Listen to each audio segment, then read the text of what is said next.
Olá, crianças, boa tarde. Então, estamos aí na nossa caminhada, né? Rumo ao quarto bimestre agora, nosso último bimestre. Sei que tem sido dias difíceis para todos nós, mas a gente vive aí com a esperança de que tudo vai se acertar, né? E a gente está fazendo o nosso melhor aí para poder estar ajudando, ok? Bom, o assunto desse quarto bimestre a gente vai começar falando sobre ondulatória, né? Sobre ondas.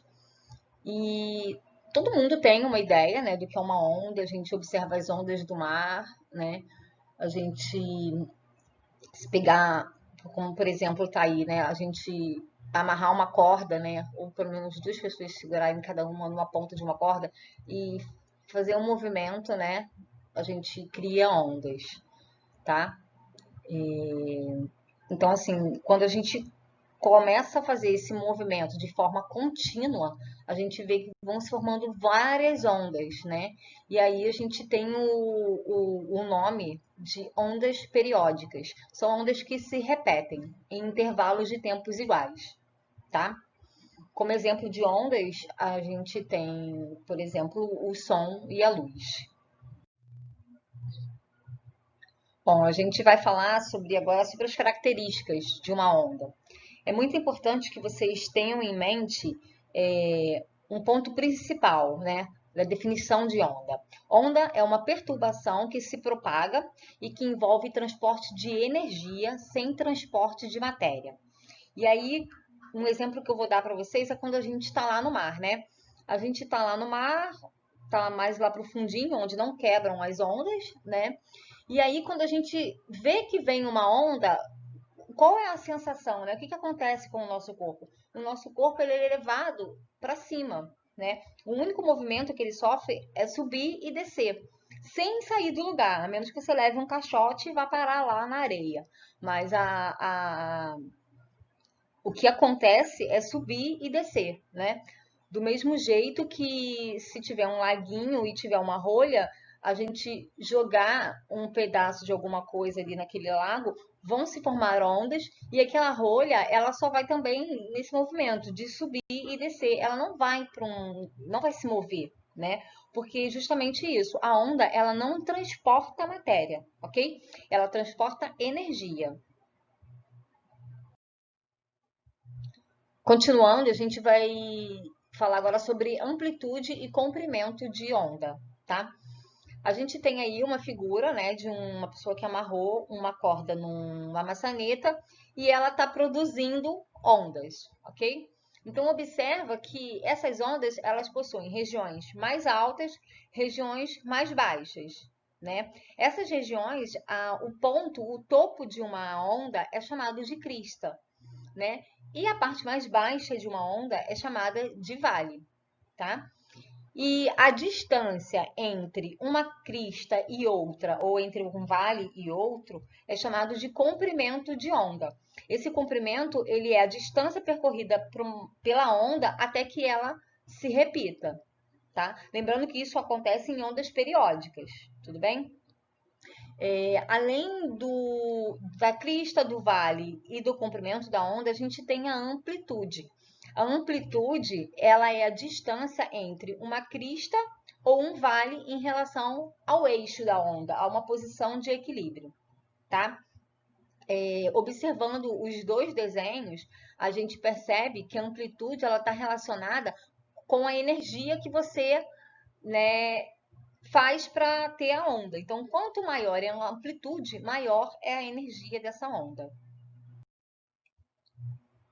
Bom, falando agora de frequência e período, tá? Frequência é um número de oscilações completas que cada ponto realiza em um determinado espaço de tempo, tá? No caso desse exemplo aí da corda amarrada na maçaneta, essa frequência vai depender da rapidez do movimento, né, que eu faço com a corda. Quanto mais rápido o movimento, maior é a frequência de vibração da onda. A frequência ela é medida em hertz, né? Geralmente quando a gente ondas de rádio, né, frequências 100,5 hertz. Então, essa é a unidade de medida para a frequência. E aí, junto com a frequência, a gente fala de período. O período é o tempo gasto para realizar essa oscilação completa, ok? E aí a gente percebe o seguinte, que a frequência é 1 sobre t, onde t é o período, ok? Então, é o quanto de tempo eu preciso para que a minha frequência dê uma volta completa.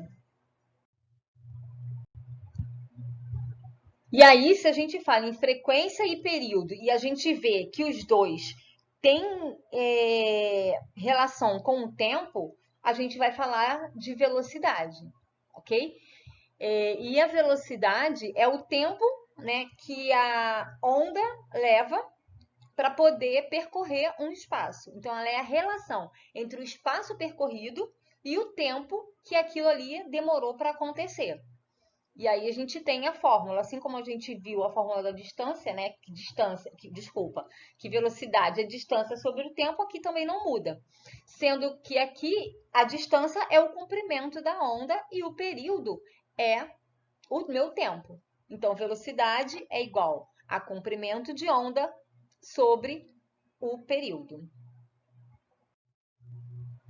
Bom, gente, mais uma vez, peço para vocês verem esse vídeo com cuidado, né? Separa as fórmulas e aí vai lá para a lista de exercícios, tentem resolver e na aula pelo aplicativo a gente tenta tirar as dúvidas que ficarem, ok?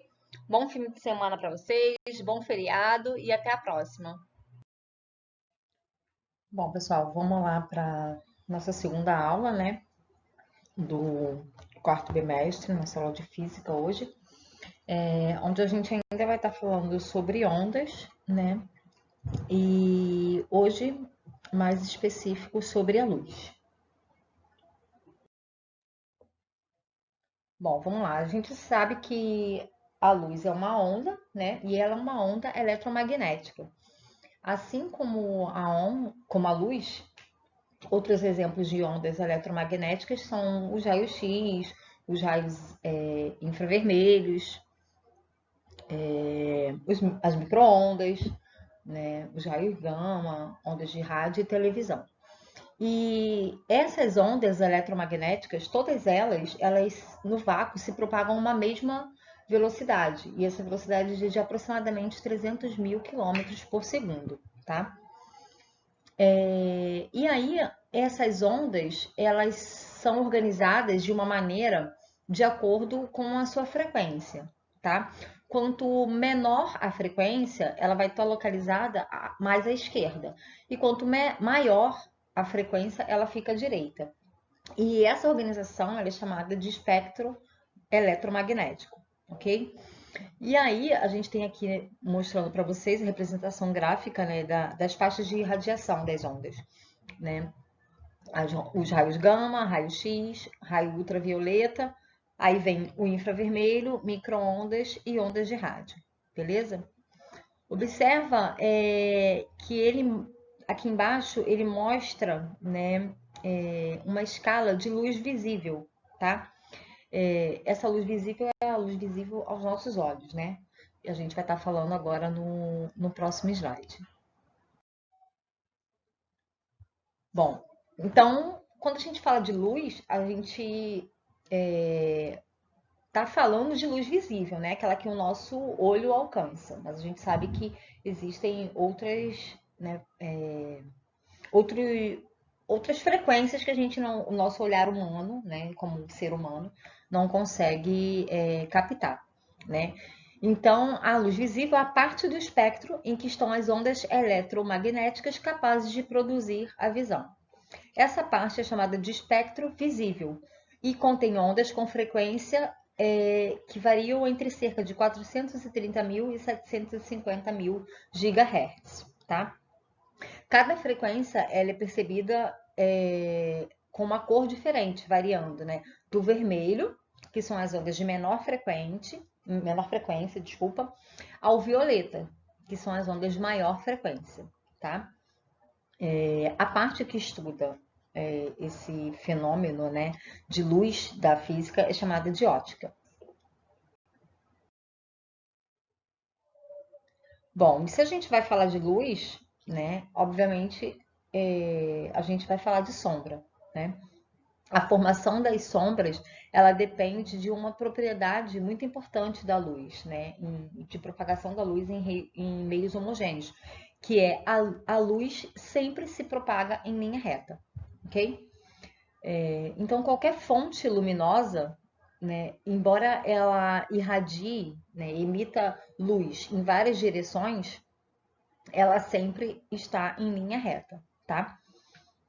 Observa só, a gente tem um desenho de uma lâmpada, né, pequena, e aí eu tenho um objeto, né, no caminho dessa lâmpada, e aí forma-se a sombra, ok? Então a sombra ela corresponde à parte que não recebe luz dessa fonte luminosa, ok?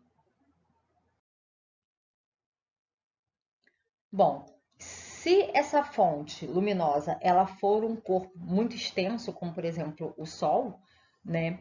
Quando um objeto, né, no caso, a gente pode pensar num planeta, né, se coloca na frente dele, ele não só vai fazer uma região de sombra, como ele também vai fazer uma região de penumbra, ok? Ela é uma região que ela não é tão escura quanto a sombra, mas ela também não recebe claridade, ok? Observa só, aí a gente tem uma lâmpada mais potente, né? Ainda assim, um corpo bloqueando essa passagem de luz para a parede, né? E aí, devido à propagação dos raios em linha reta, vocês observem a parte que é totalmente coberta, né, por esse corpo é a parte que é a sombra, e a parte ao lado da sombra, né, é a penumbra, onde ela não é tão escura quanto a sombra, mas ainda assim recebe menor quantidade de luz, ok? Bom, pessoal, na verdade, essa aula eu gostaria de estender ela um pouco mais, mas eu achei que o vídeo ia ficar com muita informação e ia ficar complicado para vocês, que eu quero falar sobre os fenômenos de refração e reflexão, né? Mas aí fica para a nossa próxima aula, ok? Então vocês deem uma lida, façam as atividades e a gente tira dúvida na próxima aula. Beijo para vocês e até. Oi, gente, boa tarde. Espero que vocês estejam bem, né? Vamos continuar aí nosso quarto bimestre, hoje nossa terceira aula de física. Bom, a gente está falando sobre ondas, né? E aí, como alguns exemplos de ondas, a gente falou sobre a luz, né? E hoje a gente vai estudar como acontecem os fenômenos de reflexão e refração da luz, tá? Então, o primeiro que a gente vai falar é sobre a reflexão. Imagina que um raio de luz, né, ele vai incidir sobre uma superfície plana e essa superfície ela é um espelho comum, né? E o que acontece com esse raio de luz, esse feixe, né? Ele é refletido e o ângulo de reflexão dele é o mesmo ângulo de incidência, tá? Então, se ele incide nesse espelho num ângulo de 60 graus, por exemplo, ele vai refletir também com o mesmo ângulo de 60 graus, tá? E isso é uma propriedade que a gente chama que é a lei da reflexão da luz, ok?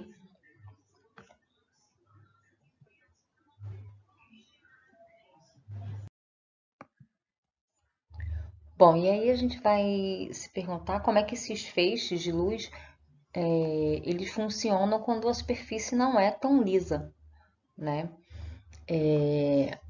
Nesse caso, por exemplo, se um feixe de luz ele incidir sobre uma superfície irregular, esses feixes também vão refletir, né, de maneira difusa, né? Não serão todos na mesma direção, ok? Bom, e agora a gente vai falar sobre a refração. A refração da luz, ela acontece quando o feixe de luz ele muda de meio de propagação, ok? Eu não sei se vocês já observaram, por exemplo, a visão por baixo da água, né? o feixe de luz ele incide sobre a água e aí quando ele passa, né, pela água, ele meio que muda de direção, né? Tem uma mudança de direção. Isso é chamado de refração, tá? Devido a essa separação dos meios. E o importante é saber também que a velocidade, né, também muda, né? Ocorre essa velocidade, essa mudança de velocidade quando a luz passa de um meio para o outro, ok? Bom, pessoal, na verdade, essa aula eu gostaria de estender ela um pouco mais, mas eu achei que o vídeo ia ficar com muita informação e ia ficar complicado para vocês, que eu quero falar sobre os fenômenos de refração e reflexão, né? Mas aí fica para a nossa próxima aula, ok? Então, vocês deem uma lida, façam as atividades e a gente tira dúvida na próxima aula. Beijo para vocês e até!